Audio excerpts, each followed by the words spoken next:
Yeah, I have a lot of family in Indonesia. So I hope that everything is arranged and I can play. I think Yeah, not easy, I know. But come on.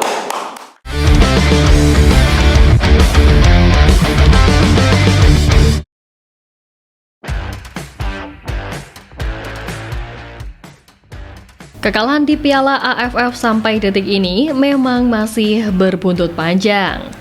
Ya, semua tahu kalau Koshin sebelum ini jadi sasaran nyata untuk terus diberikan pressure. Perkara gugur di Piala AFF, nama Koshin beneran dihajar kanan kiri oleh pihak-pihak yang enggak bertanggung jawab. Ya, padahal ini cuma AFF dan pemainnya U22 pula. Yang mana itu pun juga udah merupakan bagian dari kesepakatan beliau dan PSSI yang ingin menyiapkan kerangka tim buat jangka panjang. Nah, meskipun secara hasil memang belum maksimal, namun jika kita melihat dari sisi pandang yang lain, maka cukup banyak hal yang terkesan ambigu. Ya, termasuk soal AFF, yang kayaknya nggak rela kalau timnas Indonesia bisa lolos ke semifinal di ajang bergengsinya. Diketahui hal ini dibahas oleh akun media sosial @tebingtinggivideo yang coba membuat cocokologi. Akun ini menilai bahwa AFF tak rela jika tim Garuda yang turun dengan skuad U22 lolos ke semifinal.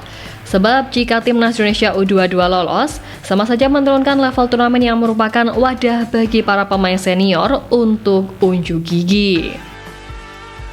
Ya, karena inilah timnas Indonesia juga diduga mendapatkan perlakuan yang tidak adil dari sejumlah wasit agar tidak mendapatkan poin maksimal di ajang kali ini. Sebut saja saat menghadapi Laos, Marcelo Ferdinand terkena kartu merah dan gol ketiga Laos yang terlihat dalam siaran ulang sudah keluar lapangan sebelum masuk ke gawang timnas Indonesia kawalan Dava Fasha. Kemudian saat menghadapi Filipina, wasit memberi kartu merah kepada kapten timnas Indonesia Muhammad Ferrari yang dianggap menyikut wajah kapten Filipina Amani Aguinaldo. Padahal dalam siaran ulang pun pergerakan Muhammad Ferrari sangat minim dan hanya mengenai dada, bukanlah wajah.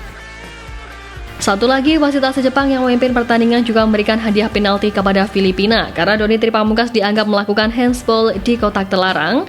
Padahal dalam siaran ulang pun bola sama sekali tidak mengenai tangan pemain Persija Jakarta tersebut. Seluruh kejadian janggal pada perjalanan timnas Indonesia di ajang ini jadi membuktikan kalau sejatinya memang AFF sendiri yang seakan mengatur agar Indonesia tak lolos ke semifinal atau bahkan menyabet gelar juara di edisi ini.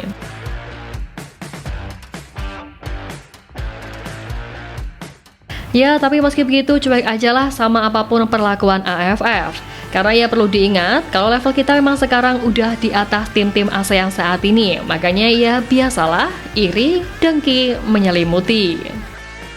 Pokoknya yang jelas setelah tersingkir dari ajang kelas ASEAN itu, seluruh pemain muda yang dibawa Koshin sedikit banyak pun jadi punya pengalaman di level internasional, terlebih dengan kategori senior.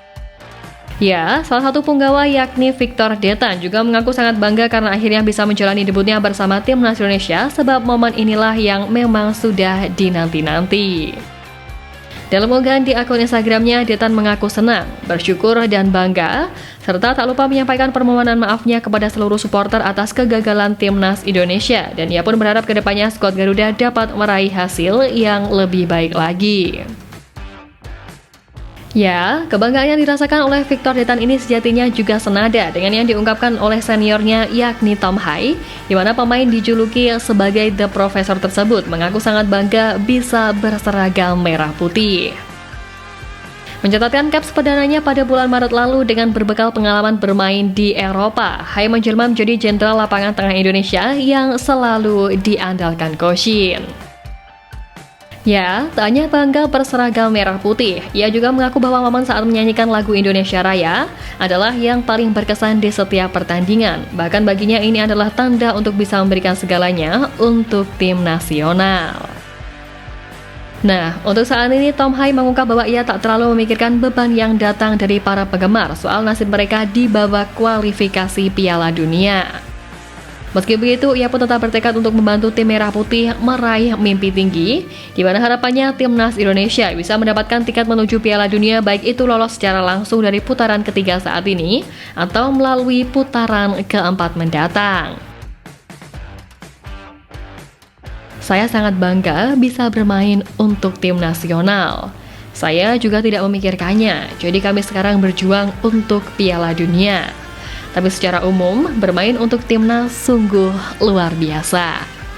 Kata Tom dari kanal YouTube The Highway.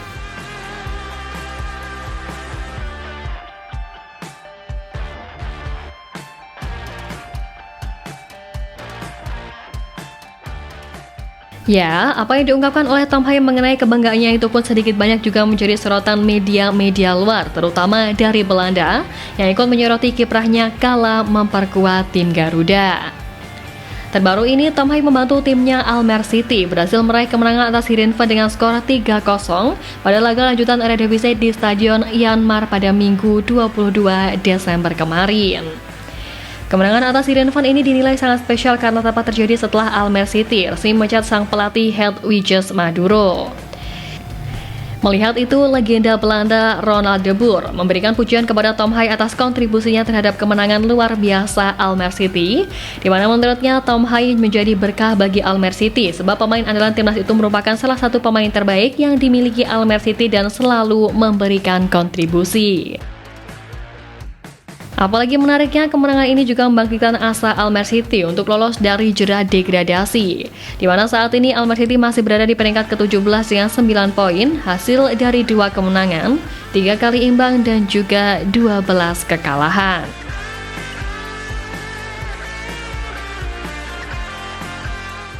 Tentu memiliki pemain sekaliber Tom Hai di dalam skuad timnas benar-benar mampu membantu mengangkat permainan tim Garuda dalam mengarungi babak 3 kualifikasi Piala Dunia. Terlebih seperti yang kita semua tahu juga, Indonesia memiliki ambisi besar untuk lolos ke Piala Dunia dan Olimpiade, di mana dalam upaya tersebut Pak Ketum PSSI Pak Erick Thohir menekankan pentingnya kontribusi dari para pemain diaspora. Ya, menurutnya kehadiran para pemain keturunan ini sangat strategis dalam memperkuat timnas, sehingga salah satu langkah penting yang diambil untuk mewujudkan ambisi tersebut adalah melalui jalur naturalisasi pemain. Tentu program ini bertujuan untuk memperkuat komposisi pemain Indonesia di level internasional, apalagi menurut Pak Erick, para pemain keturunan memiliki komitmen yang besar untuk dinaturalisasi dan juga membela tim merah putih guna kembali ke akar budaya Indonesia yang juga didorong oleh dukungan keluarga. Kemudian jika menilik peluang timnas Indonesia untuk berpartisipasi di Piala Dunia 2026 memang bisa dibilang masih terbuka lebar. Apalagi dengan posisi tim Garuda sekarang yang ada di peringkat ketiga klasemen sementara, maka bukan tak mungkin Indonesia bisa lolos langsung lewat peringkat kedua. Namun di lain sisi untuk mencapai Olimpiade, sejatinya pun mereka harus mencoba lagi di tahun 2028. Sebelumnya, timnas Indonesia U23 hampir berhasil lolos ke Olimpiade 2024, tapi sayangnya mereka harus mengakui kekalahan di babak playoff dari Guinea, sehingga kesempatan tersebut pun belum bisa terwujud. Tapi ya terlepas dari apapun yang terjadi, biarlah terjadi. Toh, gimana pun juga para pemain U22 di Piala AFF sudah berjuang keras. Dan ya, mungkin memang masih segitu levelnya, sehingga harapannya jelas dengan kekalahan ini, para pemain bisa belajar kalau mereka ini memang belum jadi apa-apa. Untuk itu, pahami potensi diri dan juga terus bekerja keras untuk mencapai peak performa. Karena kalau soal bakat, negeri ini nggak kekurangan, tapi buat mengolah bakat jadi sesuatu yang oke, nah itu yang masih jadi PR. Dan untuk timnas senior yang utama, pokoknya gas terus, lupain aja polemik-polemik di ajang kelas 3 dan isu-isu yang dibakar sama pihak-pihak tolol. Pokoknya Tuhan tidak tidur, Dia tahu mana yang terbaik. So buat Koshin, buat Pak Erick dan buat semua elemen tim nasional termasuk fans, yuk bersatu jaga momentum ini biar tetap jos ke depannya.